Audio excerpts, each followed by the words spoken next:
할렐루야. 오늘도 각자의 처소에서 정성껏 기도와 찬양과 말씀으로 우리 예배하는 모든 성도님들이 되시기를 바랍니다.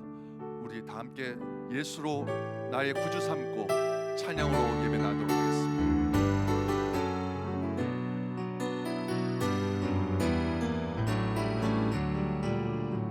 예수를 나의 구주 삼고 성령과 피로써 거듭나니 이 세상에서 내 영혼이 하늘의 영광 누리도다. 이것이 나의 간증이요 이것이 나의 찬송일세. 나 사는 동안 끊임없이 구주를 찬송하리로다. 온전히 주께 맡긴 내 영 사랑의 음성을 듣는 중에 천사들 왕래하는 것과 하늘의 영광 보리로다. 이것이 나의 간증이요 이것이 나의 찬송일세. 나 사는 동안 끊임없이 구주를 찬송하리로다. 주 안에 기쁨 누림으로 마음의 풍랑이 잔잔하니 세상과 나는 간 곳 없고 구속한 주만 보이도다. 이것이 나의 간증이요 이것이 나의 찬송일세. 나 사는 동안 끊임없이 구주를 찬송. 이것이 나의 간증이요 이것이 나의 간증이요 이것이 나의 찬송일세. 나 사는 동안 끊임없이 구주를 찬송하리로다.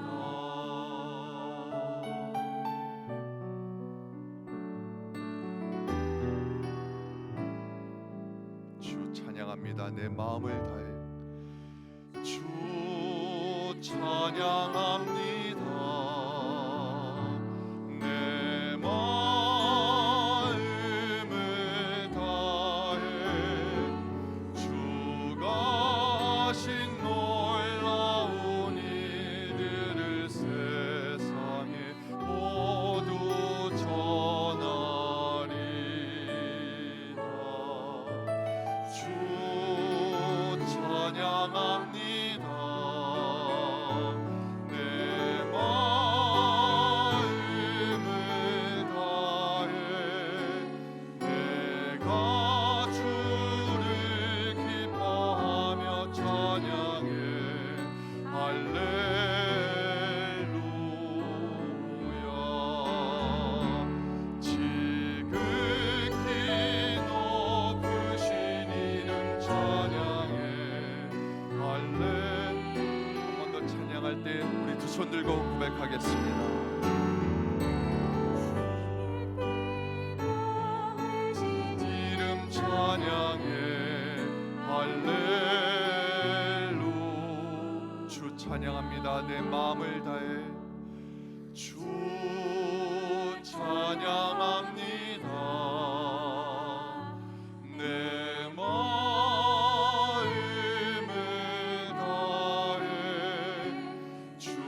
다 같이 묵도하심으로써 주님 앞에 나가도록 하겠습니다.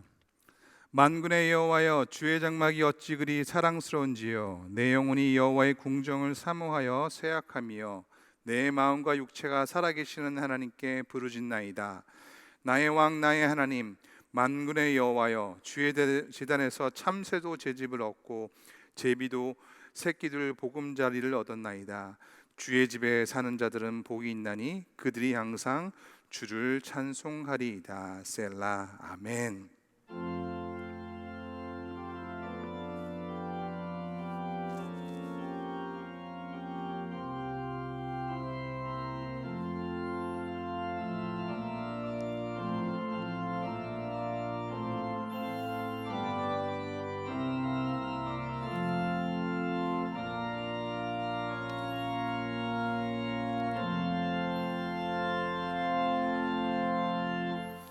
전능하신 하나님, 독생자 예수님을 이 땅에 보내셔서 십자가 보혈로 구원을 받게 하시고 저희들을 주님의 제자로 삼아 의로운 길을 걸어가게 하시니 감사합니다. 그 은혜로 한 주간 주님과 더불어 승리의 삶을 살게 하시고 오늘은 구별하신 날 주일임을 잊지 않게 하시고 성전에 올라와 예배하게 하여 주시니 감사합니다. 허물을 자복할 때 용서하여 주시고 간절한 소원을 아뢰올 때에 귀를 기울여 응답해 주시고 마음을 다해 찬송할 때 기쁘게 받아 주시옵소서. 우리가 드리는 모든 찬송과 기도와 예물이 주님 앞에 향례가 되게 하여 주시옵소서. 모든 영광은 성상임 하나님께 올려드리며 감사드리며 예수 그리스도의 이름으로 기도드리옵나이다. 아멘. 다 같이 일어나서 찬송가 29장 고백하도록 하겠습니다.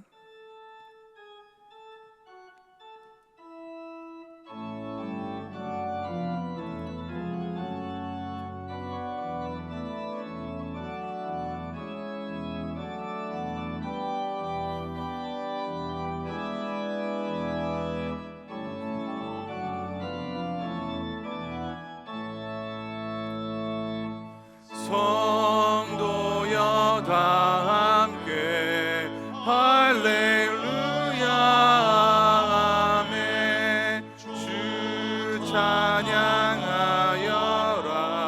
할렐루야 아멘. 주 보좌 앞에서 택하신 은혜를 다 찬송하여라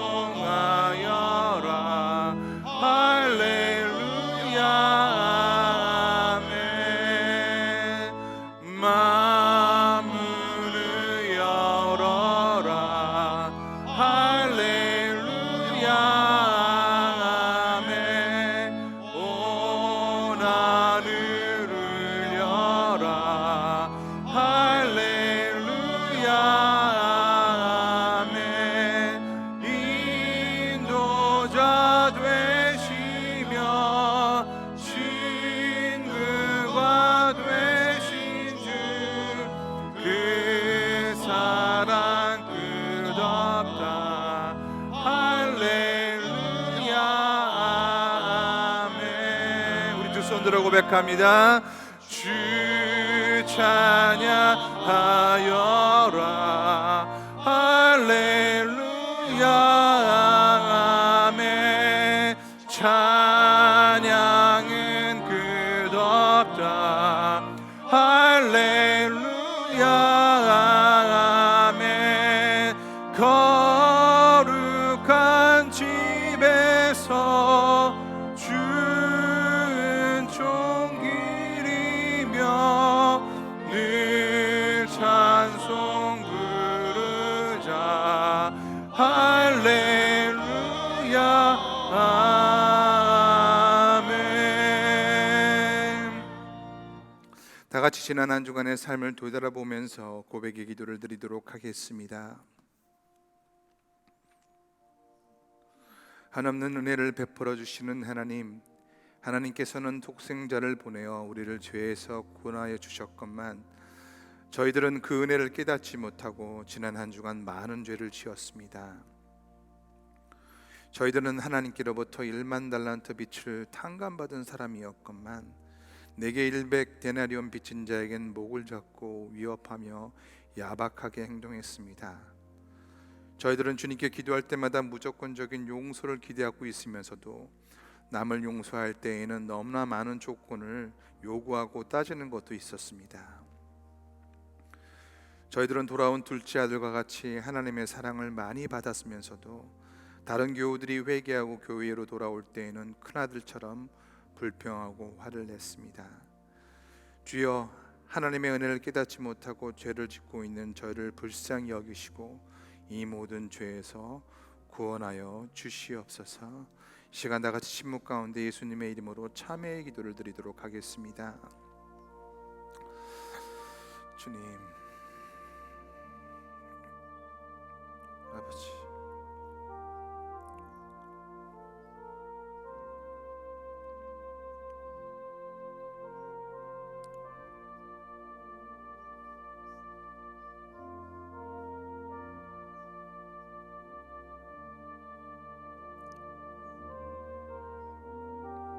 아멘. 주님,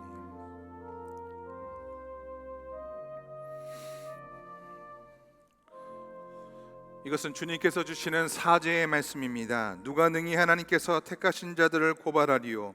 의롭다 하신 이는 하나님이시니 누가 정죄하리요? 죽으실 뿐 아니라 다시 살아나신 이는 예수 그리스도시니 그는 하나님 우편에 계신 자여 우리를 위하여 간구하시는 자시니라. 이 시간 우리가 고백한 모든 죄가 예수님의 보혈로 깨끗이 사함 받았음을 믿으시기 바랍니다. 아멘. 전능하사 천지를 만드신 하나님 아버지를 내가 믿사오며 그 외아들 우리 주 예수 그리스도를 믿사오니 이는 성령으로 잉태하사 동정녀 마리아에게 나시고 본디오 빌라도에게 고난을 받으사 십자가에 못 박혀 죽으시고 상사한 지 사흘 만에 죽은 자 가운데서 다시 살아나시며 하늘에 오르사 전능하신 하나님 우편에 앉아 계시다가 저리로서 산 자 죽은 자를 심판하러 오시리라. 성령을 믿사오며 거룩한 공예와 성도가 서로 교통하는 것과 죄를 사하여 주시는 것과 몸이 다시 사는 것과 영원히 사는 것을 믿사옵나이다. 아멘.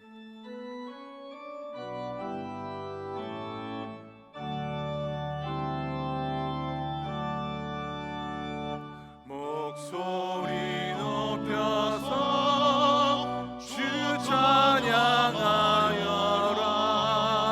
영광과 권세와 존귀와 위엄을 온 우리 다스리시는 만왕의 왕께 돌려라.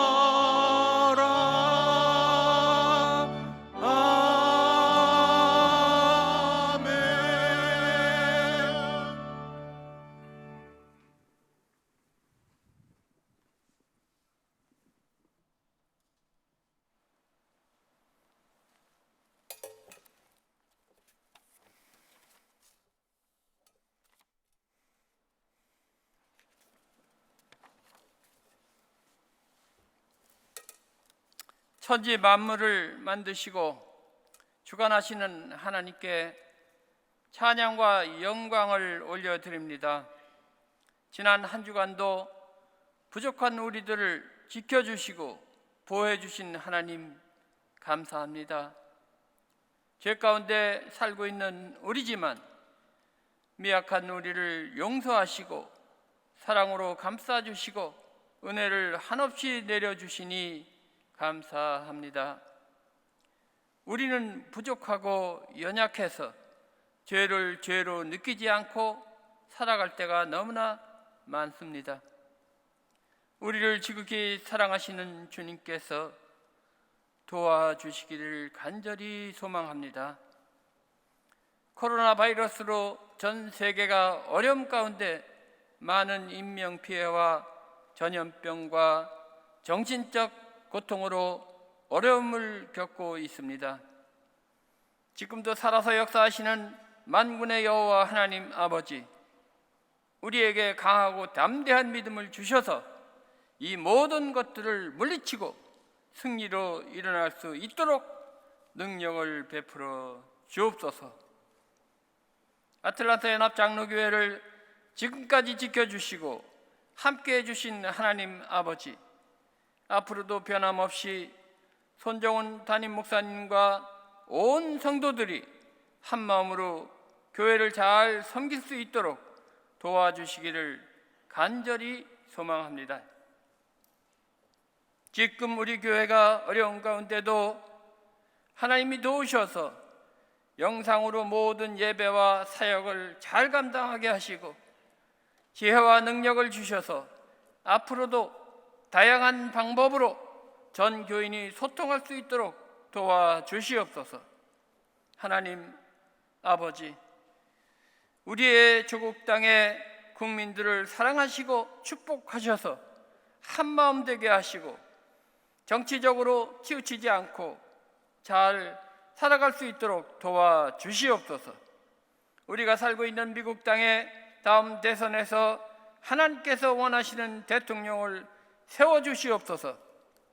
연합교회 각 선교지와 선교사님들과 그 가정을 지켜주시고 보호해 주시기를 간절히 바라옵나이다. 이제 손정원 담임 목사님 나오셔서 하나님 말씀을 증거하실 때에 우리들이 마음을 열고 큰 은혜를 받기를 간절히 원하면서 이 모든 말씀을 길이요 진리요 생명 되신 예수님의 이름으로 간절히 기도드리옵나이다. 아멘.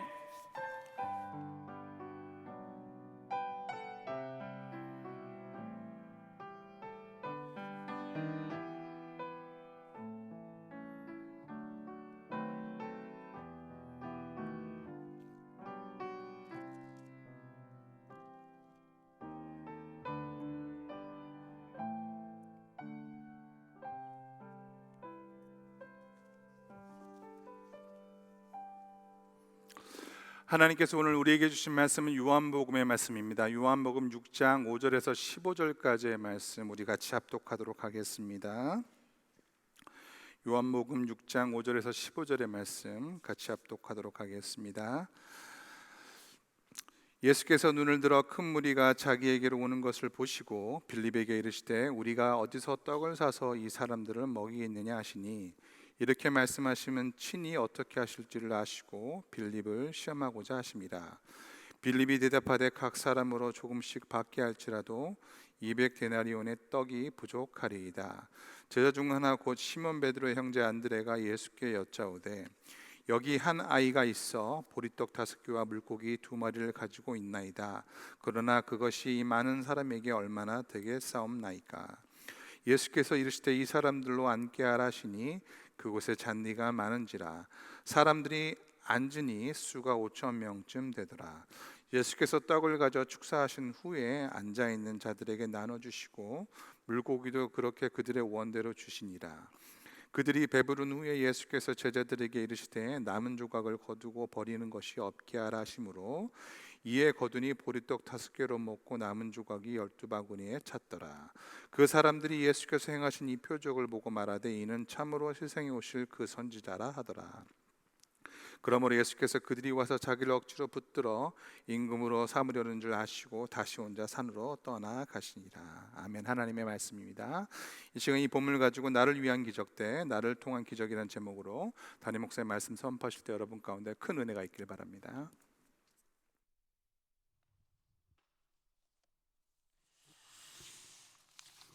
할렐루야. 오늘 또 주일 예배에 오셔서 또 온라인으로 또한 참여하시면서 하나님의 은혜를 구하시는 여러분 모두에게 하나님 예비하신 모든 은총이 마음껏 또 막힘없이 흘러갈 수 있게 되기를 간절히 바랍니다. 우리는 그 어느 때보다도 기적을 더 많이 간절히 필요로 하는 시대에 살고 있는 것 같습니다. 병든 이들이 기적적으로 살아나기를 우리가 간절히 원하죠. 어려워가는 우리 재정 형편이 기적적으로 뚫리게 되기를 원하기도 하고요. 또 일자리를 찾고 있는 이들이 그 일자리를 얻을 수 있기를, 어느 학교에 들어갈 수 있게 되기를, 어떤 자격증을 받을 수 있게 되기를, 또 신분의 문제가 해결되기를, 무엇보다도 떠나간 자녀들이나 배우자들이나 아직 하나님을 알지 못하는 이들이 기적적으로 예수님께 돌아오는 일이 있게 되기를 또 우리가 얼마나 간절히 바라고 소망하는지 몰라요. 그래서 오늘은 기적의 이야기에 대해서 잠시 좀 나눠보고자 합니다. 기적이란 무엇인가? 단어의 정의가 있는데요. 세상적인 정의에 보면은 기적이란 인간이 증명할 수 있는 자연 과학 법칙에 의해서 설명될 수 없는 사건을 말해요. 인간이 증명할 수 있는 것들이 있잖아요. 자연 과학 법칙이 있어요. 근데 그것으로 인해서도 설명되지 않는 없는 그런 사건이 일어날 때 사람들은 그걸 기적이라고 부르죠. 근데 성경에서는 구체적으로 뭐라고 표현하냐면 히브리어로는 팔레라고 하는데요. 분리 혹은 구별됨, 놀라운 일, 기묘한 일 이렇게 이런 일에서 이런 용례로 쓰였고요. 신약에서는 더 다양해요.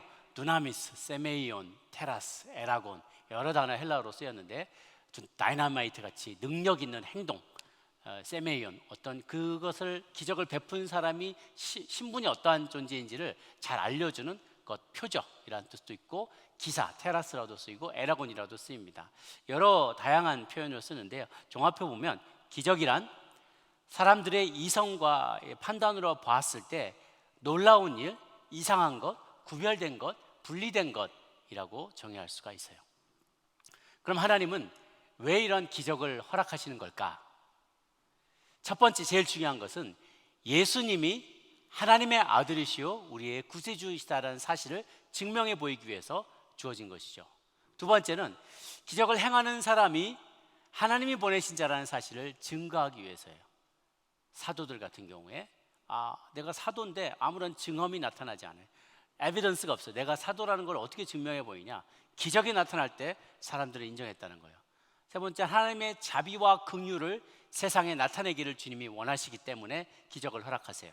예를 들면 병들고 귀신 들린 자들에 대해서 주님은 자비와 긍휼을 베풀어 주시고 병을 낫게 해주시고 귀신을 쫓아내는 일들을 하시죠. 또 하나님께서 그런 일들이 일어날 때, 기적이 일어날 때, 기적적인 일이 벌어지게 될 때 사람들이 이 일이 어디서 났는 것이냐? 하나님께로부터 왔다라고 인정하게 될 때 모든 칭찬과 영광이 하나님께만 올려지게 되는 것이죠. 또 다섯 번째는 인간의 믿음에 대한 반응으로 혹은 또 믿음을 심어주기 위해서 하나님께서 기적을 일으키세요.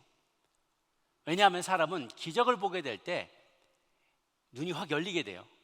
저런 일은 불가능해 라고 생각을 했었는데 나의 상상과 지식과 경험을 초월한 일들이 생겨나는 일을 보게 되면, 기적을 맛보게 되면, 야, 내가 아는 게 전부다가 아니었구나, 이 세상이 전부가 아니었구나, 눈에 보이는 세계가 전부가 아니구나 라는 것을 깨달으면서 마음이 열리게 돼요.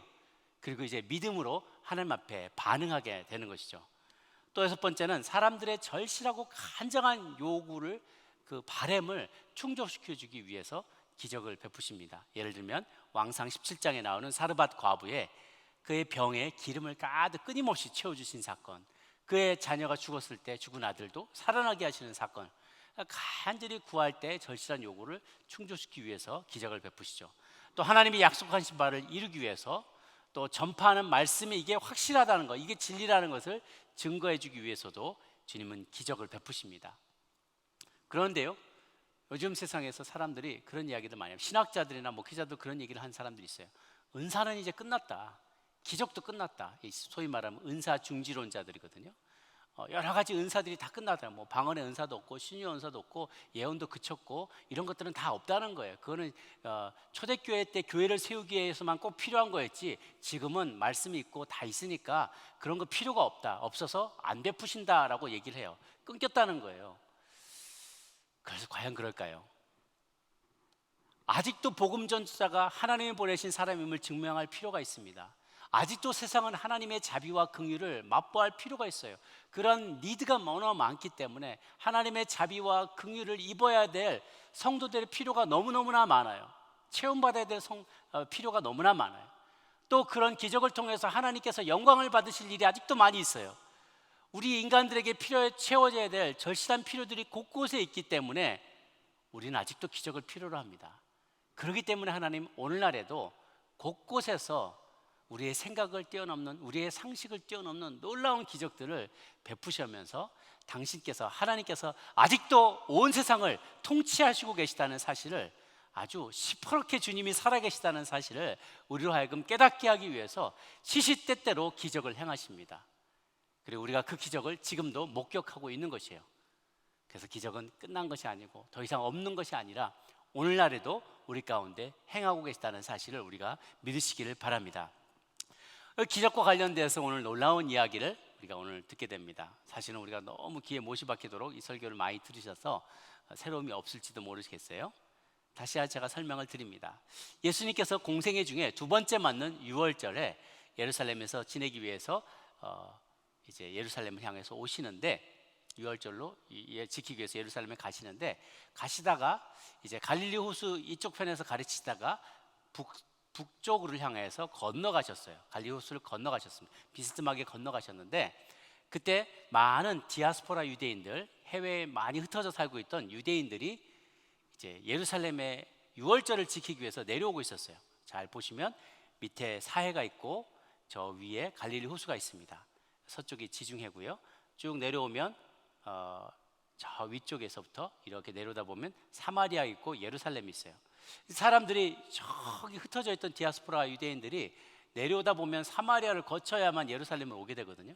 사마리아는 가고 싶지 않은 거예요. 그러니까 내려오다가 여기 갈릴리 호수 북쪽으로 끼고 북쪽으로 돌아서 밑으로 내려온 다음에 요단강을 건너서 예루살렘으로 들어오는 루트를 많이 취했다고 합니다. 그래서 많은 유월절 순례객들이 내려오다가 갈릴리 호수 북쪽에서 설교하고 계시는 예수님의 일행을 만나게 된 거예요. 그리고 그 예수님의 말씀을 들으면서 놀라워하게 되는 것이죠.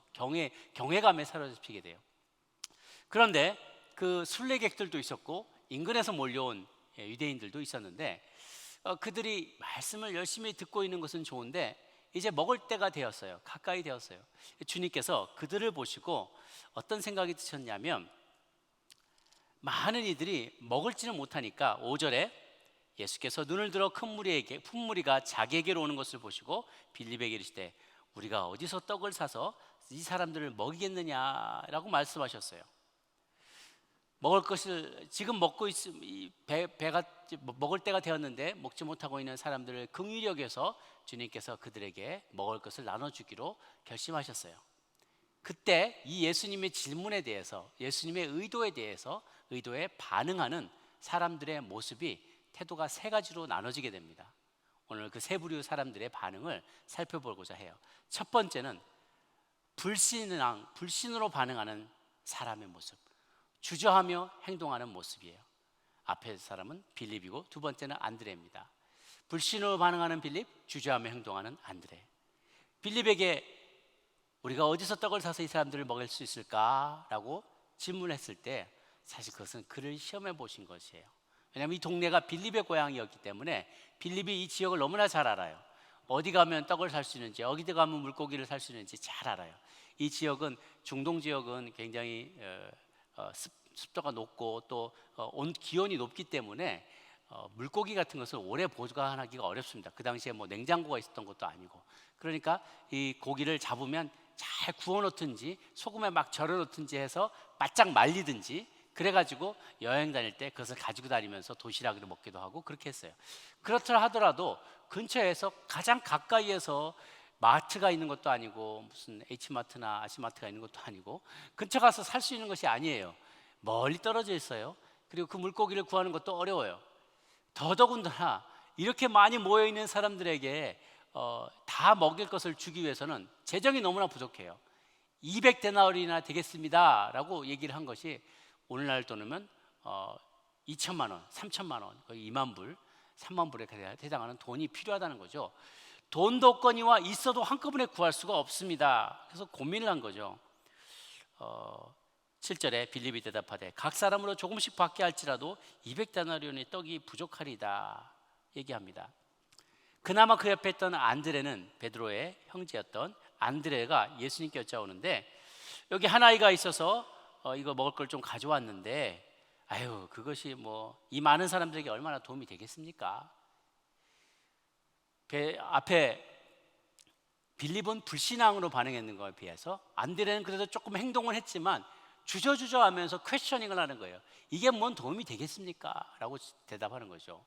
이 두 사람은 예수님과 함께 지금까지 2년 동안 산전수전을 다 겪었던 사람이에요. 핍박도 당하고 막 무리를 거는 기적도 다 보시고 보고, 또 사람 병자들이 막 일어나는 것도 보고 이제 예수님이 놀라운 기적을 행하는 것을 2년 동안 계속 봤어요. 그렇게 많이 봤으면 주님께서 뭔가를 요구하실 때 그것이 안 이루어질 거라고 생각 안 하잖아요. 우리 같으면 만약에 그걸 그렇게 많이 봤다면 주님께서 못하실 일이 뭐가 있겠어, 이런 생각을 할 법도 한데, 물론 저희가 입장 바꿔놓고 생각하고 정말 그 자리에 그 시대에 있었다라면 또 다르게 생각할 수도 있겠죠. 그런데 이들은 불신앙이 있었고 하나님의 예수님의 행하실 일에 대해서 믿지 못했고 주저주저했다는 거예요. 실행하는 것을 주저했어요. 여러분은 어떠십니까? 여러분의 삶에 하나님이 행하신 많은 기적들을 만약에 내 신앙의 연수가 10년이다 그럼 10년 동안 봤을 거 아니겠어요? 20년이다 30년이다 그러면 30년, 40년, 50년을 60년을 보았을 거 아니겠습니까? 그런데도 혹시 여러분 마음 가운데 빌립과 같이 불신앙으로 반응하거나 혹은 안드레같이 주님 명령하신 것에 주저하면서 과연 될까라고 하며 주님 앞에 늘 퀘스천하지는 않으십니까? 주님은 그것들을 내려놓기를 원하세요. 그리고 좀 더 적극적인 반응을 보기를 원합니다. 두 번째 반응을 보이는 것이 자신을 기적의 통로로 내어놓은 소년이에요. 주님은 우리가 그 소년과 같은 존재가 되기를 원해요. 이날 예루살렘에 순례하는 많은 여행객들은요, 사실은 자기 음식들이 조금은 있었을 것입니다. 소위 말하는 도시락 같은 게 있었을 거예요. 왜냐하면 이 순례객들은 멀리서부터 이제 디아스포라 자기 고향에서부터 내려오는 사람들이었기 때문에 그 여비를 넉넉하게 가져왔을 겁니다. 그래서 항상 먹을 거를 짐에 지고 다니는 것은 아니지만 마트에 중간중간에 시장 같은 데 들을 때마다 여기서 여기까지, A 지역에서 B까지, B에서 C까지, C에서 D로 이게 갈 때 나름대로 이제 계산을 하고 며칠 동안 먹을 분량을 자기가 사놓고 그걸 가지고 다니면서 길가에서 먹곤 했겠죠. 그래서 순례객으로 온 사람들이라면 적어도 자기 음식들은 있었을 거고, 동네에서 몰려온 사람들이라면 말씀 다 끝나면 좀 멀지만 우리 집에까지 가야지 하고 생각하면서 굶고 있는 사람들이 있었을 거예요. 얼마간의 음식들은 있었을 겁니다. 그런데 이 많은 사람들이 이제 먹을 때가 되었을 때 자기 것을 스스로 내어놓으면서 나누는 사람들은 거의 없었다는 거예요. 주님께서 이렇게 걱정을 표하시면서 주위를 둘러볼 때 주님께 다가와서 내가 얼마 되지 않지만 다른 이들과 좀 나눌 수 있으면 좋겠습니다라고 말하는 이가 거의 없었다는 거예요. 이 한 사람 빼놓고. 소년이었어요. 어른도 아니고 소년이었어요. 갖고 있는 것 5병 2어 5개 떡덩어리 5개와 2마리의 물고기였어요. 근데 그것도 보리떡이라 그래요. 보리떡은요, 사실 보리는 요즘도 그런 일이 있지만 당시에는 짐승의 밥으로 많이 썼어요.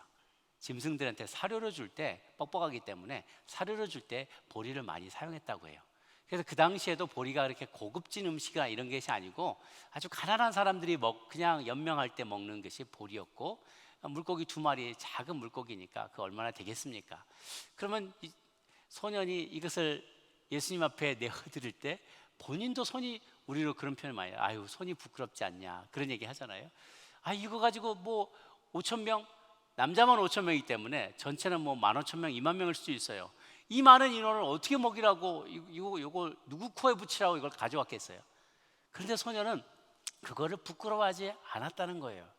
주님은 사실 그 5병이어도 필요하지 않으셨어요. 그냥 돌들 넣어도 떡을 만들 수 있는 분이셨습니다. 그냥 물고기 한번 바람 스냅 딱 한 번만 하면 물고기들이 갑자기 갈릴리 호수에서 막 날아가면서 와가지고 여기서 막 쌓일 수도 있어요. 메추라기처럼. 그런데 그것이 다 필요하지 않으신 분이었지만 그럼에도 불구하고 하나님은 이미 우리가 가지고 있는 것들을 활용하기를 기뻐하셨어요. 주님은 지금도 마찬가지입니다. 그것이 믿음의 원리예요. 우리에게 있는 것, 우리에게 이미 주신 것을 사용하시는 분, 우리 주님이세요. 그럴 때 또한 주실 때 주님은 아주 조금 감질나게 주시는 게 아니라 풍성하게, 풍족하게 나눠주세요. 모두가 나눠주고도 12광질에 남았다는 것은요, 우리가 주님께 구하는 것을 간신히 채워주는 하나님이 아니시고 넘치도록 풍족하게 주시는 하나님이라는 그분의 속성을 너무나 잘 보여주세요. 요한복음 10장 10절에 보면 내가 온 것은 양으로 생명을 얻게 하고 더 풍성히 얻게 하려는 것이다 라고 말씀하셨잖아요. 그래서 주님은 우리에게 풍성하게 주기를 원하시는데 쓰시는 그 그릇은, 하나님께서 사용하시는 그 그릇은 우리 그릇을 사용하기를 원하신다는 거죠. 이미 우리에게 주신 재능과 물질과 어떤 소스를 사용하시기를 원하세요. 여러분 이미 가지고 있는 은사와 축복이 무엇입니까? 내게 이미 하나님이 주신 것이 있어요. 제로 베이스에서 시작하는 것이 아니라 주님께서는 프로바이더예요. 원천을 제공하시는 분입니다. 원 머티리얼을 주세요. 그거를 그리고 그 위에다가 하나님께서 내게 주신 은사를 가지고 그것을 활용하여서 가공하여서 쉽게 말하면 부가가치를 만들기를 원하세요. 원래 그냥 원석이거나 원래 원자재가 있는데 하나님께서 다 주신 거잖아요. 그거에다 하나님께서 내게 주신 은사를 가지고 무엇인가를 덧입히고 가공을 하고, 그럴 때 하나님은 그걸 통해서 더 많은 이들에게 축복을 나눠주시기를 원한다는 것이죠. 때로는 내가 가진 게 보잘것없어 보일 때도 있어요. 제가 대학부 때 임원으로 섬기다가 3학년 때 하나님의 큰 은혜를 받고 소명도 받고 이제 헌신을 하게 되었는데, 4학년이 됐을 때 후배들이 수련회를 이제 준비하는 모습을 제가 이렇게 지켜보니까 후배 중에 저를 이어서 총무 역할을 하는 친구가 똑같이 힘들어하는 것을 보게 되었어요. 저도 총무였는데 너무너무 힘들었던 거예요. 보통 그렇잖아요. 회장 앞에 나서 축사하고 막 그렇게 한번 네 수고하시오 하고 한번 그러고 내려가고 나머지는 총무가 다 한단 말이에요. 제가 그 모습을 보니까 내 후배도 똑같이 해. 회장은 이렇게 한번 딱 폼 잡고 내려가고, 그 다음에 총무가 그냥 일일이 전화하면서 너무너무 힘든 거예요. 자기는 가만히 앉아서 은혜도 못 받고 돌아다니면 너무 힘들어해. 그 모습이 너무 딱해서 불러다가 하나님께서 이것은 너에게 주시는 시험과 연단의 시간이다. 그리고 겸손해지도록 너를 그렇게 부르시고 사용하시는 거다. 이렇게 막 격려를 해줬더니 친구가 막 울면서 이렇게 돌아갔어요. 그리고 남은 기간 동안 또 하나님 은혜를 많이 받은 것 같아요. 마지막 날 얘가 간증을 하는데 깜짝 놀라는 말을 하는 거예요. 자기가 그동안 기도하면서 그렇게 간절히 구하였던 내용에 대해서 저를 통해서 응답을 받았다는 거예요. 제가 더 충격을 받았어요. 저는 별로 나눠줄 게 없는 사람이라고 생각했고 하나님이 그렇게 일하신다고는 상상도 해본 적이 없거든요. 저는 그때까지만 해도 이제 그때가 개신교로 제가 이렇게 딱 바꿔서 교회를 나오기 시작하면 제가 다닌 지가 딱 4년밖에 안 됐을 때였어요. 그러니까 우리가 뭔가 기도하면 하나님이 뭘 나한테 쫙 하고 응답해 주시거나 나에게 바로 이렇게 뭔가를 답을 주신다고만 생각을 했어요. 근데 그때 처음 깨달은 것이 무엇이냐면 하나님은 나 같은 사람도 사용하셔서 누군가의 기도의 응답으로 쓰실 수가 있구나라는 사실을 제가 그때 처음 깨닫게 되었어요. 나를 하나님께서 사용하셔서 누군가의 기도에 대한 응답으로 나를 쓰시는구나라는 것을 알게 된 거죠. 여러분, 하나님은 어떤 사람을 쓰시는가? 어떤 사람을 하나님은 쓰시는가? 저희가 결혼 정년기에 있는 청년들끼리 그런 표현을 쓰죠. 저 사람 어베이러블 한 거야? 가용한 사람이야? 임자 없는 사람이야? 내가 저 사람하고 교제하면 내가 저 사람 차지하고 내가 임자가 될 수 있는 거야? 라고 질문을 하는 거죠. available 하냐라는 표현을 써요. 하나님께서도 우리에게 질문할 수 있어요. 내가 너의 삶을 사용하고 싶은데 너 available 하냐? 물어보신다는 거죠. 그렇게 물어보실 때 너 가용하냐? 내가 너의 임자가 될 수 있냐? 주인이 될 수 있냐라고 물어볼 때 anytime welcome입니다. anytime이라고 말할 수 있다면 하나님 그 사람을 쓰신다는 거예요. availability, 하나님 앞에서 나의 가용성, 얼마나 내가 얼마든지 주님 앞에 쓸 수 있느냐, 쓰임받을 수 있도록 나 자신을 내어놓느냐가 하나님께서 그 사람을 쓰시느냐 아니냐를 결정하는데 중요한 관건이 된다는 거예요. 많은 사람들이 거기까지 나아가지 못하는 이유는 나를 써주시옵소서라고 말하기보다 내게 베풀어 달라고만 하기 때문에 그래요. 나에 대한 관심, 사람들 사이에서 내 평판에 대한 염려, 내가 소유한 시간과 건강과 물질이 없어질까 봐 걱정하는 그 마음이 하나님의 영광을 드러내야 된다는 그 필요성보다 더 앞서게 되면 그 사람은 쓰임받지 못하는 것이죠. 그런 사람은 자기 소유물을 꼭 껴안고 있다가 결국은 그 소유가 모래시계처럼 새나가 버리는 것을, 사라져 버리는 것을 경험하게 될 것입니다. 아무리 붙잡으려고 해도 주먹 사이로 새나가 버려요. 그래서 하나님 앞에 마음껏 드리기보다는 찔끔찔끔 드리는 사람은 받을 때도 찔끔찔끔밖에 못 받아요. 그런데 하나님 앞에 마음껏 내어드리는 자는요, 하나님께서 풍성하게 다시 돌려주는 것을 경험하게 됩니다. 고린도후서 9장 6절 말씀인데요, 같이 한번 보도록 할까요? 고린도후서 9장 6절 시작. 이것이 곧 적게 심는 자는 적게 거두고 많이 심는 자는 많이 거둔다 하는 말이로다. 아멘. 자본주의에 참 많은 폐해가 있습니다. 그럼에도 불구하고 자본주의의 그런 노동윤리와 그리고 수고하고 땀 흘린 이들이 그 땀 흘린 만큼을 얻어간다는 그 노동윤리는요 굉장히 성경적인 겁니다. 우리의 그 탐욕 때문에 탐욕을 우리의 성령으로 컨트롤하면서 자발적으로 그 부를 나누고 환원하는 그 마지막 단계가 생략되어서 자본주의가 폐악을 어떤 안 좋은 결과를 가져오는 경우가 많이 있지만, 그럼에도 불구하고 그 원류와 그 정신은 굉장히, 이 스피릿은 성경에서 나온 것이 많습니다.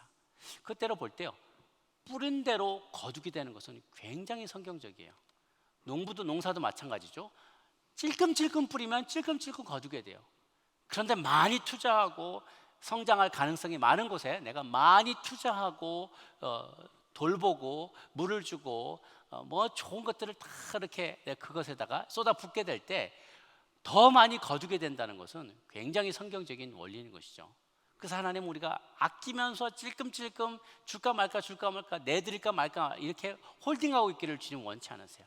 그럼 주님도 우리에게 주실 축복을 홀딩하세요. 하나님은 우리의 마음의 중심을 보십니다. 저 기쁜 마음으로 드리는지 아니면 하고 싶지 않은데 억지로 하는 것인지, 우리 마음의 숨은 동기가 무엇인지를 주님은 꿰뚫어 보신다는 거예요. 통촉하신다고 표현하죠. 꿰뚫어서 비춰보고 계시는 주님이세요.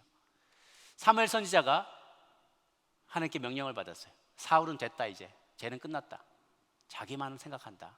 하나님의 영광을 구하기보다 자기 체면 차리나이다. 내가 죄를 버렸다. 이새의 아들이 있는데 그에게 찾아가서 그에게 기름을 부었고 새롭게 왕으로 세우라 라는 명령을 받았어요. 사무엘 선지자가 딱 듣고 yes sir, 그거 뭐 하면 어렵지 않습니다. 딱 갔더니 자, 아들을 데려오시오 그랬더니 아들이 7명인 거예요. 7명이에요. 어떤 아이가 하나님이 세운 사람인지 알 수가 없잖아요. 기름을 부어야 되는데 난감한 거죠. 분명히 이새의 아들에게 기름을 부으라 그랬는데 이새의 아들 중에 누군지를 알 수가 없는 거예요. 그래서 한 사람씩 한번 지나가게 했어요. 처음 지나간 사람이 엘리압이에요. 장남이에요. 딱 봤는데 한눈에도 이제 왕의 풍모가 있는 거예요. 떡 벌어지고 막 용부도 준수하고 키도 크고 왕 되면 딱 맞을 왕상을 가진 사람이에요. 근데 주님, 이 사람입니까? 기름 부을 때 No, wait. 얼굴을 보지 마라. 외모를 보지 마라.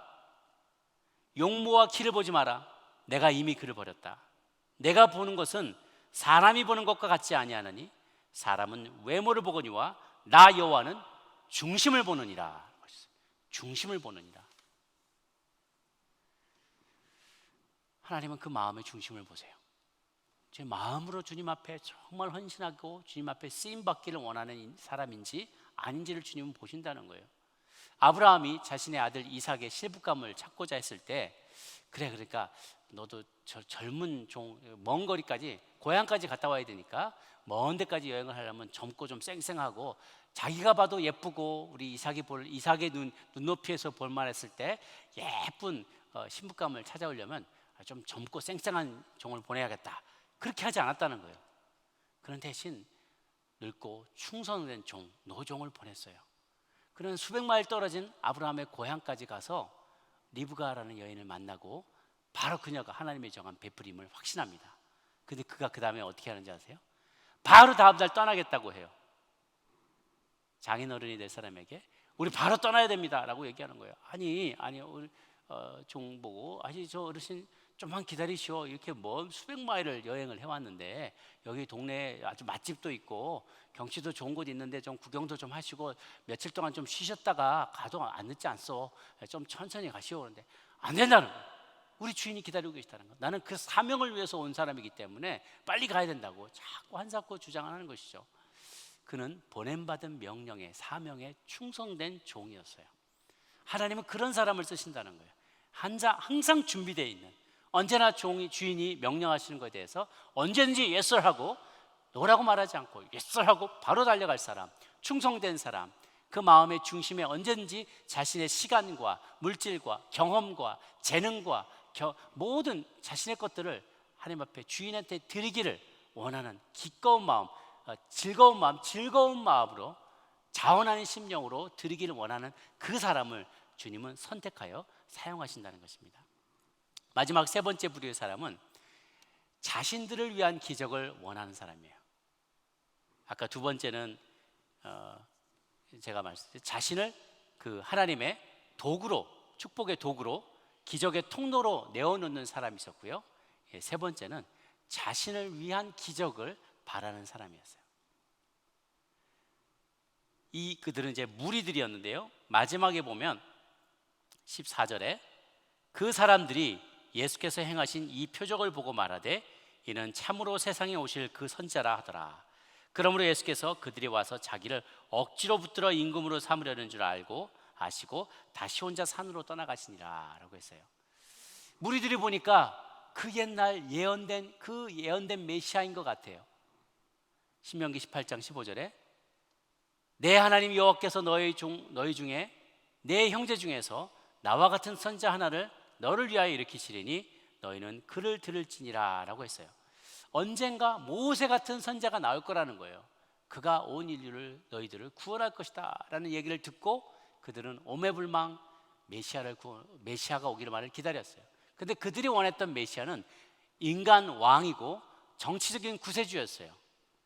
온 인류가 구원받기를 바라는 것도 아니었어요. 그들의 마음에는 십자가라는 것은 안중에도 없었어요. 그저 자신들의 핍박받고 억울하게 핍박받고 뜯기고 그런 압제 가운데 살아가고 있는 이스라엘 백성들의 이 어려운 한스러운 삶을 변화시켜줄, 자신들의 필요를 채워줄 인간적인 구세주, 정치적 구세주를 원했던 것이죠.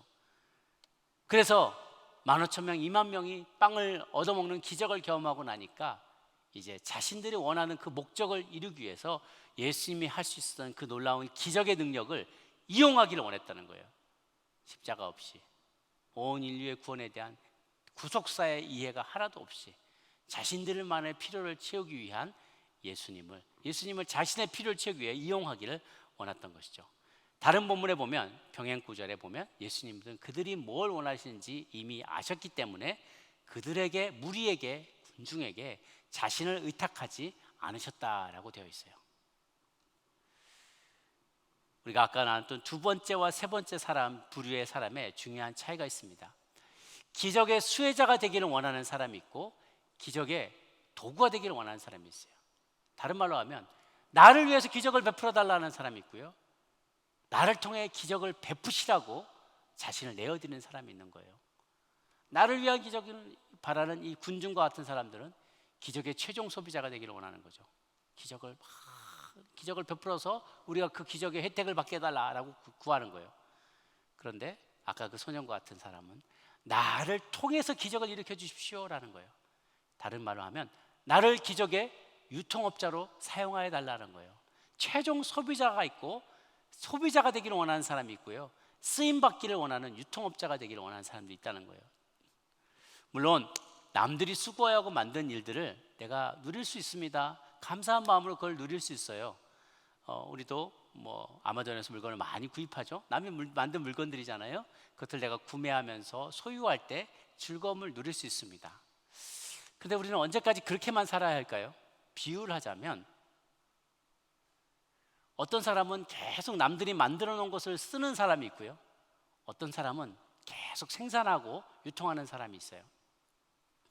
저는 개인적으로 특별히 성도님 가운데 축하드릴 일이 있거나 또 사업을 오픈하셨거나 그런 분들이 계시면 늘 하지는 못하지만 또 잘 쓰지도 못하지만 이제 글이나 그림 같은 것을 써서 액자에 담아서 선물을 하곤 합니다. 제 사무실 한 귀퉁이에 작업장이 있어요.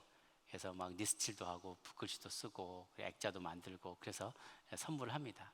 어떤 분들이 그거 다 돈 주고 살 수 있는데 왜 구태여 그런 일을 하냐고 하세요. 저는 좀 다르게 생각합니다. 탁월한 것은 아닐지 모르지만 하나님이 제게 주신 자그마한 재능이라도 있다면 그것으로 조금이라도 더 하나님 나라에 보탬이 되고 기여를 하는 사람이 되고 싶은 거예요. 어떤 이들은 늘 남이 수고한 것을 받아 누린 것만을 좋아하는 사람이 있습니다. 부디 나를 축복해달라, 부디 내게 좋은 것을 달라. 이것은 평생 소비자의 멘탈리티를 벗어날 수가 없어요. 축복의 소비자, 하나님이 주시는 축복의 최종 소비자가 되기를 원해요.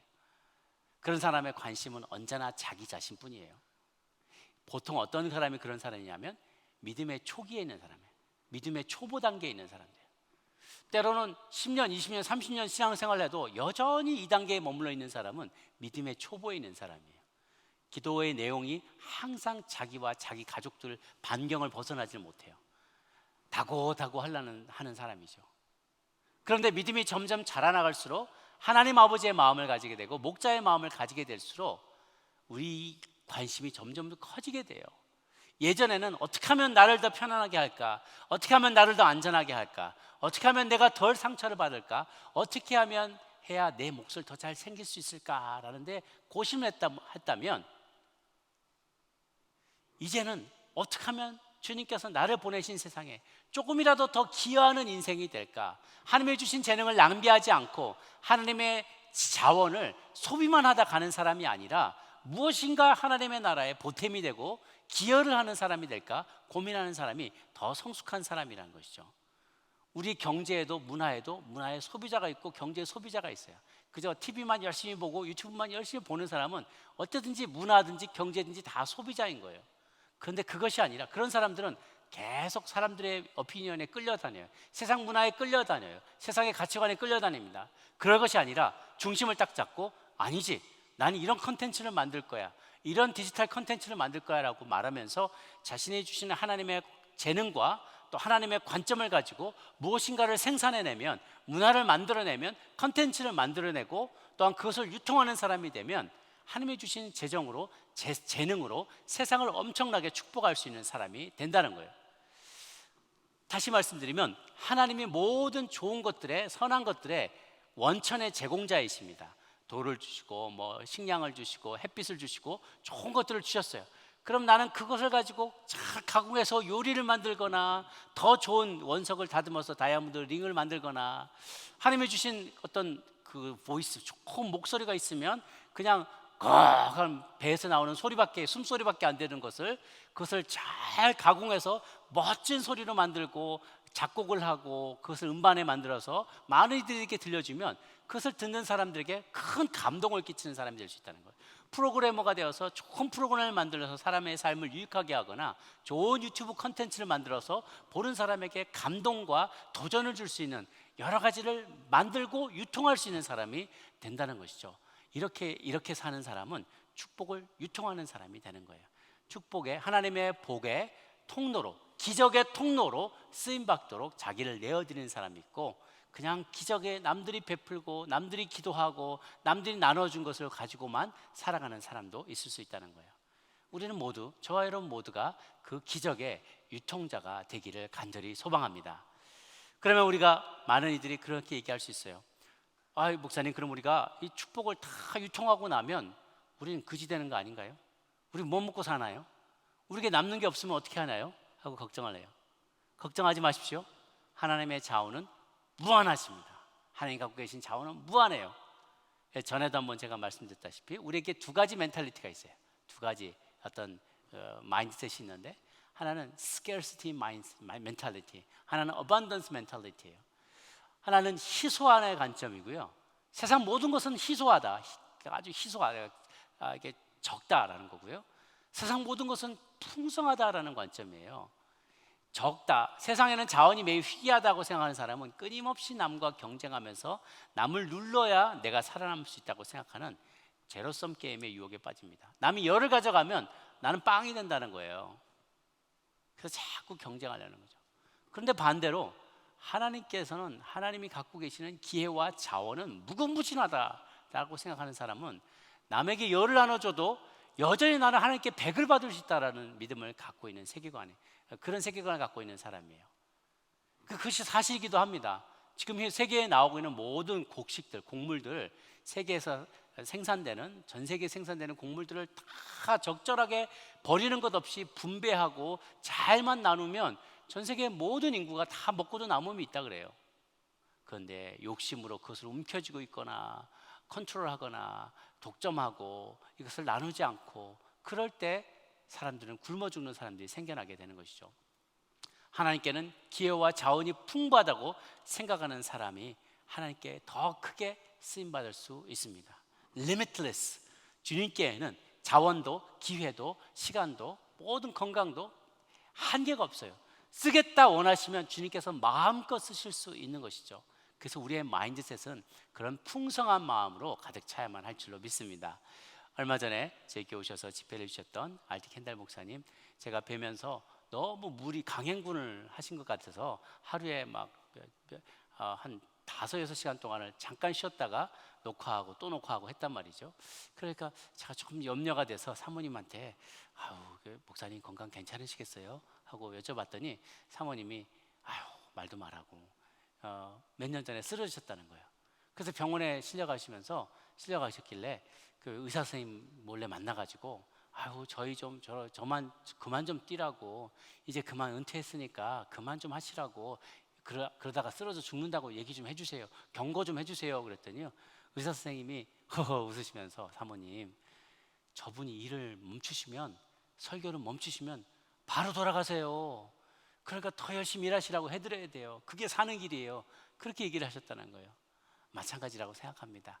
하나님께서 우리 주신 것은 무한해요. 자원도, 하나님 갖고 계시는 모든 좋은 것들은요, 기회도 풍성하고 제한이 없으십니다. 주님, 우리가 그것을 가진 게 너무너무 좁다고 찔끔찔끔 대하는 그런 멘탈리티를 가지기를 원치 않으시고요, 하나님 나라에게 주실 수 있는 것들은 풍성하기 때문에 두려워하지 않고 염려하지 않고 마음껏 나누고 유통할 때 하나님께서 계속 채워주신다는 사실을 여러분 믿으시기를 바랍니다. 그것이 모든 영역에 다 해당이 돼요. 영적인 축복도 마찬가지입니다. 은사도 마찬가지입니다. 내가 은사를 많이 사용하고 나면 나는 뭐 완전히 다 소진이 돼서 나는 아무것도 안 되지 않을까 생각했는데, 제가 한때 신학을 공부할 때 그 생각을 했던 것이 있어요. 이거 책이 한 권밖에 안 되는데 달랑 이 한 권 가지고 설교하려면 조금씩 나눠서 설교를 해야겠다. 이거 금방 해버릴 텐데 언제 다 이거 금방 미천이 다 바닥나면 어떡하나, 그런 교만한 생각을 했던 때가 있어요. 이거 얼마 안 되니까 이거 인사이트라는 게 뭐 여기서 깨달을 만한 게 얼마나 있겠어, 이거 조금씩 나눠줘야지. 그래서 아끼면서 해봤더니요, 그랬더니 깨달음도 그 조금씩밖에 안 오는 거예요. 그래서 이거 나눠주면 내 다음에 할 말 없으면 어떡하나, 그게 아니라 깨닫게 해주는 대로 그냥 풍성하게 나누면서 설교하고 했더니요, 그 다음에 거기에 꼬리에 꼬리를 물고 새로운 영감이, 새로운 인사이트가 막 떠오르는 것을 제가 경험하고서 회개했던 적이 있습니다. 하나님의 진리도 마찬가지고 은사도 마찬가지고 자원도 마찬가지고요, 하나님 나라에는 풍성함이 있습니다. 거기다 빨대를 딱 꽂고 얼마든지 쪽쪽쪽쪽 빨아도요, 한도 끝도 없어요. 그러니까 많이 나누시길 바랍니다. 어린 소년과 같이 오병이어 내가 가진 것 보잘것없어 보일지라도 그것을 하나님 앞에 올려드리면 주님께서 멀티플라이 할 수 있어요. 더 축복하십니다. 내가 있었던 것보다 더 많이 채워주시고, 그리고 일단 주님의 눈에 들고 주님의 마음에 확신이 들면, 알았다, 맞다, 이 친구는 내가 아무리 퍼부어줘도 자기만 먹는 아이가 아니야. 마가 퍼부어주면 나를 대신해서 대행해서 곳곳에 돌아다니면서 필요한 곳을 나의 눈이 되어서, 나의 손이 되어서, 나의 발이 되어서, 나의 하트를 가지고 어렵고 힘든 이웃들과 도움이 필요한 모든 이들에게 그것을 베푸는 기적의 통로가 될 거야 라는 주님의 마음에 확신이 들면요, 딱 주님 앞에 그렇게 이렇게 딱 각인이 되게 되면 주님께서 수시로 무시로 여러분들에게 그 필요를 채워주실 줄로 믿습니다. 그저 내 필요만 채워달라고 울며 하소연하며 어린아이처럼 믿음의 초보처럼 기도하지 마시고, 주님, 나를 누군가의 필요를 채워주는 기적의 도구로 사용하여 주시옵소서. 그렇게 기도하시는 저와 여러분이 되시기를 주의 이름으로 축원합니다. 기도하겠습니다. 함께 우리가 기도할 때 주님, 저희 필요를 제가 누구에게 나아가서 하나님의 그 축복의 도구로 쓰이게 될지 알려주십시오. 우리가 내 이성으로만 기도하면 잘 들려지지 않습니다. 잘 구별해 가지 않습니다. 그러나 성경은 말합니다. 무시로 성령 안에서 기도하라. 무시로 성령 안에서 기도하라고 했습니다. 성령의 감동을 쫓아서 우리가 기도할 때, 하나님, 내가 가진 오병이어 어디로 가져가야 할까요? 어디다 쓸까요? 어떤 사역에 사용할까요? 누구에게 필요할까요? 어느 정도나 필요할까요? 주님께서 보여주실 줄로 믿습니다. 그렇게 주님께서 내게 이미 주신, 허락하신 놀라운 축복을 또 나누는 주님 행하시는 놀라운 기적을 나누는 축복의 통로가 되게 해주옵소서. 나를 그렇게 사용하여 주옵소서. 승리하는 저희들 되게 하여 주옵소서. 같이 한번 통성으로 기도하며 나가도록 하겠습니다. 함께 기도하시겠습니다. 고마우신 주님, 이 시간 우리가 기도하며 나아갑니다. 하나님 앞에 우리가 구하며 나아가는 것은 하나님, 더 이상 이제는 내 필요만을 채워달라고 울며 하소연 하는 어린아이의 믿음을 가진 자가 되지 않기를 원합니다. 유치한 믿음, 아주 신앙의 초보에 머물러 있기를 원치 않습니다. 우리는 진보하기를 원합니다. 우리의 믿음이 성장하기를 원합니다. 그래서 이미 내게 주신 것들을 가지고 이미 내게 많은 것을 허락하여 주셨습니다. 부족하다고 말하지 않고 하나님, 내가 앞장서서 그 축복을 나누기를 원합니다. 유통하는 자가 되게 도와주옵소서. 다른 이들에게 건네줌으로 축복이 배가 될 수 있기를 원합니다. 내게 주신 은사를 가지고 하나님 주신 모든 좋은 것들을 멀티플라이 할 수 있도록 부가가치를 만들어내고 창출하여서 더 좋은 컨텐츠를 나누고 더 많은 이들에게 물질을 나누고 시간과 재능을 나누어 줌으로 더 많은 이들이 하나님 앞에서 강건하게 건강하게 승리하며 살아갈 수 있게 되도록 쓰임받는 저희 되기를 원합니다.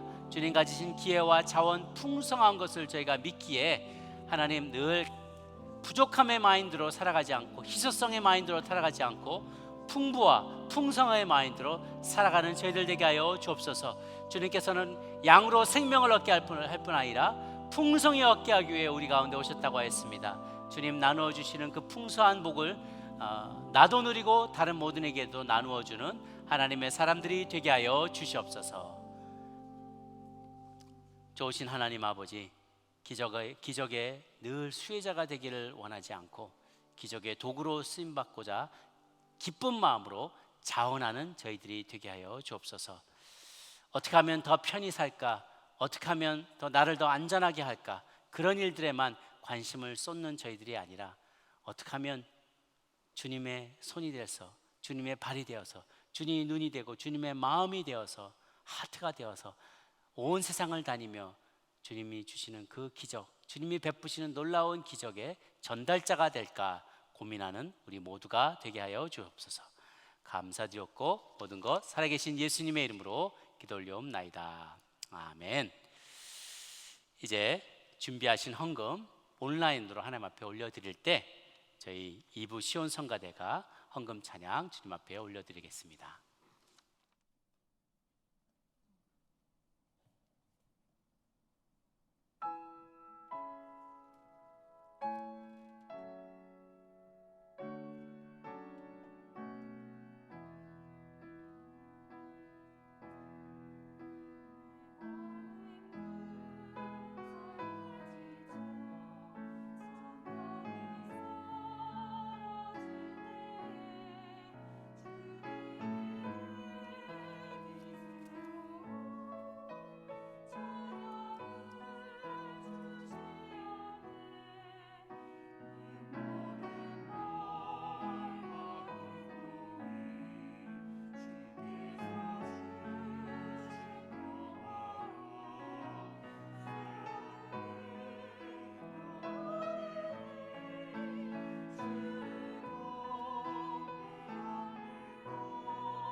다 같이 자리에 일어나셔서 우리 봉헌 찬양 주님 앞에 올려드리도록 하겠습니다.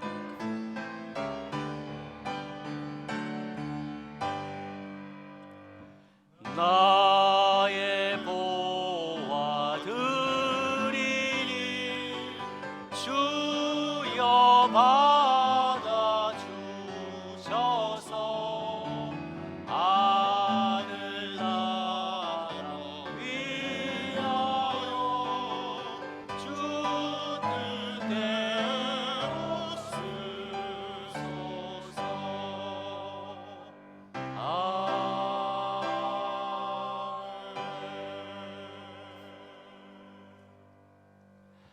고마우신 주 하나님 아버지, 우리가 이렇게 하루하루를 살아갈 수 있고 또 이날까지 오늘날까지 살아갈 수 있게 된 것 모두 다 주님의 기적적인 은혜요 은총 때문임을 겸손히 고백합니다. 우리에게 매일매일 일용할 양식과 은혜를 주셔서 여기까지 왔사오니 감사한 마음 모아서 저 앞에 예물로 올려드립니다. 물질이 쓰이는 곳곳마다 더 놀라운 기적들이 나타나 하나님 나라 확장되게 하여 주옵시고, 어려운 가운데 드린 모든 손길마다 주님 마음껏 복을 더하여 주사, 우리 하나님 제한이 없으시는 주님, 풍성하신 주님께서 풍성하게 응답하여 주신 것을 경험하는 우리 모두가 되게 하여 주옵소서. 감사하고 예수님의 이름으로 기도합니다. 아멘.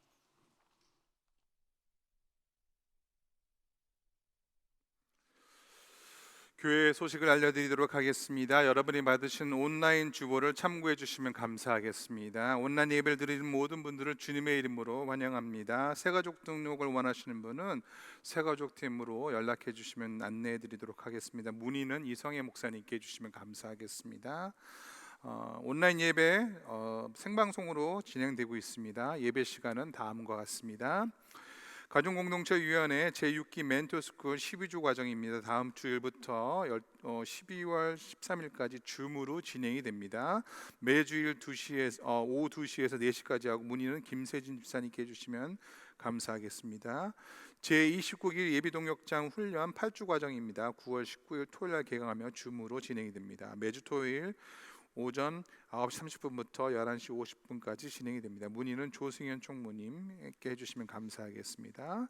새가족반 제1차 비대면 새가족반이 9월 13일부터 온라인 줌으로 진행이 됩니다. 5주간 오전 11시 30분에서 12시 30분까지, 2차는 11월 1일에서 12월 6일까지 진행이 되고요. 교제는 유일한 구원자 예수 그리스도, 문인 이성애 목사님께 해주시면 감사하겠습니다. 시니어위원회 광고 말씀드리도록 하겠습니다. 샬롬의 성경 공부가 9월 16일 수요일 10시에 줌과 유튜브 라이브로 진행이 됩니다. 하반기 샬롬의 다운타운 노숙자 선교 9월 9일 수요일에 시작이 됩니다. 매월 둘째 수요일 11시에 교회에서 출발하게 됩니다. 권사의 기도회가 매주 목요일 10시 줌과 유튜브 라이브로 진행되고 있습니다. 교육위원회 광고 말씀드리도록 하겠습니다. 연합바이블 칼리지 오늘 등록이 마감이 됩니다. 자세한 내용과 등록은 홈페이지를 참고해 주시면 감사하겠습니다. 문의는 고진영 목사님께 해주시고 과목은 다음과 같습니다. 성경 통독 200일 오디오 바이블 통독하신 분들은 9월 13일 주일날 9시 30분에서 1시까지 교회 사무실에 오셔서 상품을 받으시면 되겠습니다. 유보람 지사님께 문의 주시면 감사하겠습니다. 여성사역위원회 여성드림 예배가 매주 금요일 10시 생방송 온라인 예배로 진행이 되고 있습니다. 교재는 정서적으로 건강한 여성이고 9월 15일 화요일, 9월 16일 수요일 오후 3시에서 5시 사이에 교회 서점에서 판매가 됩니다. 문의는 오정란 집사님께 해주시면 감사하겠습니다. 영유아 유치부 오늘 오후 2시에 새학년 학부모 오리엔테이션이 줌으로 진행이 됩니다. 줌 주소는 다음과 같습니다. 어와나 가을 학기가 9월 9일부터 시작이 됩니다. 교지와 유니폼 액티비티 키트를 오늘 오후 4시에 교육관 1층 캐노피에서 드라이브 뚜루로 배포가 됩니다. 문의는 하만화 전도사님, 손혜니 전도사님께 해주시면 감사하겠습니다. EM 유스에서 1년간 학생들을 관심과 사랑으로 보살펴 줄 선생님 찾고 있습니다. 문의는 피럴청 목사님께 해주시면 감사하겠습니다. EM 유초동물 성길 목회자를 저희가 청빙하고 있습니다. 자세한 문의는 서석훈 목사님께 해주시면 감사하겠습니다.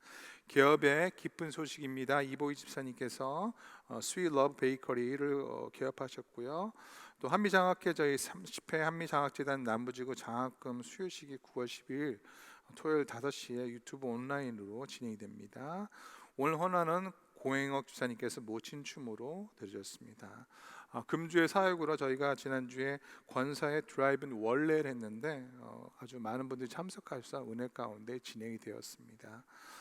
다 같이 일어나셔서 우리 주님 앞에 마지막 찬양 힘차게 찬양하고 세상으로 나가도록 하겠습니다.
고마우신 주님, 우리를 위해서 놀라운 기적을 베풀어 주시고 우리를 구원하여 주시니 감사합니다.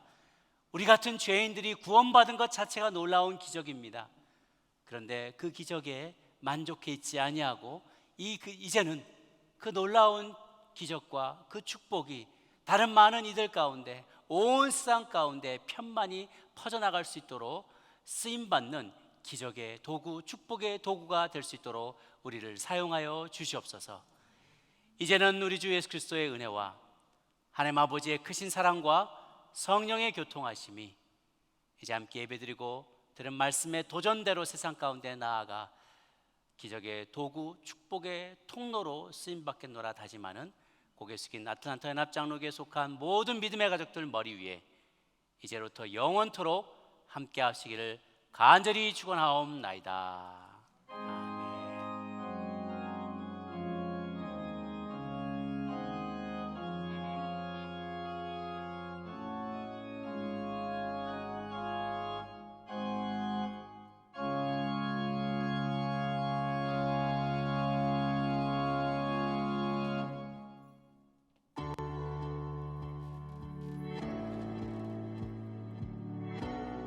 할렐루야. 우리 성도 여러분들 그동안 평안하셨습니까? 저희가 코비드 사태 때문에 우리 현장에서 예배를 드리지 못한 지가 벌써 6개월이 지났습니다. 너무 답답하셨죠? 기쁜 소식이 있습니다. 이제 마침내 9월 20일 날 코비드가 다 끝난 것은 아니지만 조심스럽게 현장 예배를 재개하고자 합니다. 참석을 원하시는 분들은 홈페이지에 1부부터 4부까지 언제 참석하기를 원하시는지 적어주시면 제가 제한된 인원만 현장 예배로 모시도록 하겠습니다. 그러나 현장 예배 저희가 오랜만에 하고 또 주의사항이 많이 있기 때문에 여러분들이 지켜주셔야 될 내용들이 많이 있습니다. 이후로 이어지는 영상을 보시고 어떤 점들 주의하셔야 되는지 잘 참고하시고 적극 협조해 주시기를 부탁드리겠습니다. 감사합니다.